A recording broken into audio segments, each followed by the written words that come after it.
So sometimes you find a picture that would be great to use in the book, but unfortunately there is a person's head cut off in the background, or a little tree coming out of somebody's ear, or something else that makes you hesitate to use it. Luckily with Photoshop there's a lot we can do in post-process. So first of all, choose the lasso tool, and then down in the toolbar at the bottom, click the toolbar button if you don't see it. We're going to choose the polygonal lasso tool. Now this selection tool works by clicking. You click and it creates an anchor point, and then you move your mouse and click again and it'll create a straight line between those 2 points. And you just keep clicking. The more curved the edge you're trying to match, the more often you're going to click and create anchor points.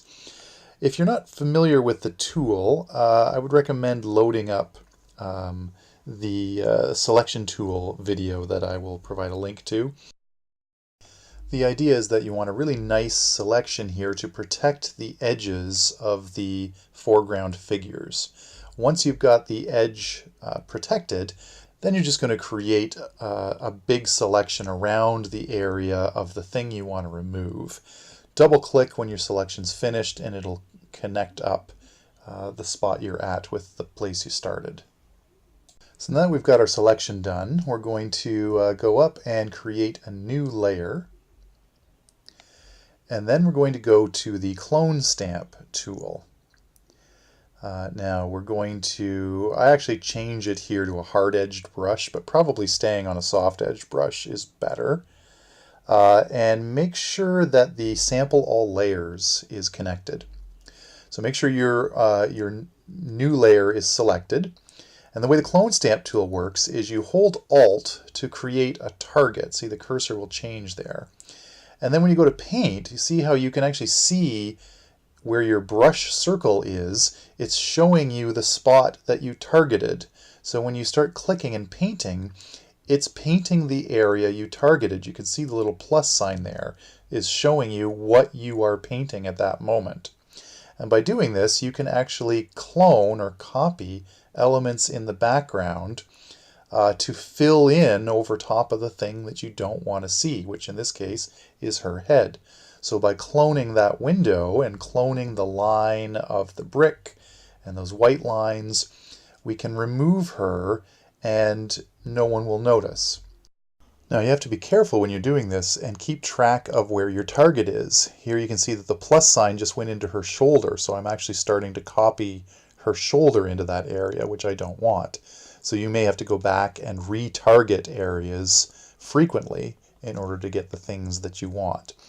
The key to blending this stuff in, the key to camouflaging the background, first of all, use a soft edge brush as I switch to here, but it's to look for those horizontal lines because that's what will fool our eye into thinking that that is an unbroken scene.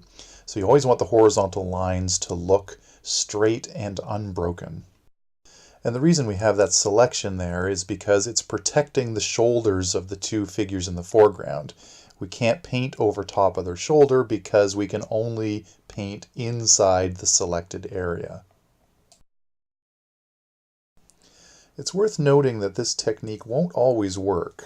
The Clone Stamp tool relies on you having things in the background that you can copy. If those windows were blocked by something, for example, then we wouldn't be able to copy them to paste over her head.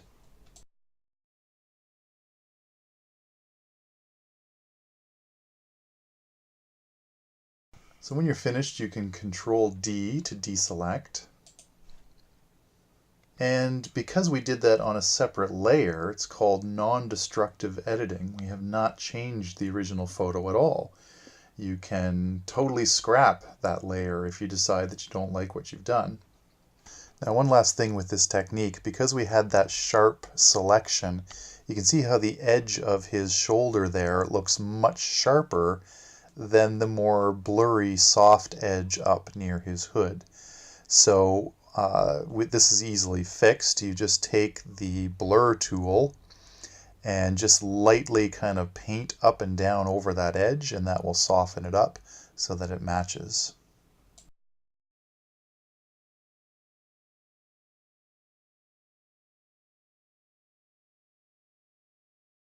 And with that, you'd never know there was a head back there. So this technique can't work with every photo, but sometimes it'll let us use photos that we might otherwise discard.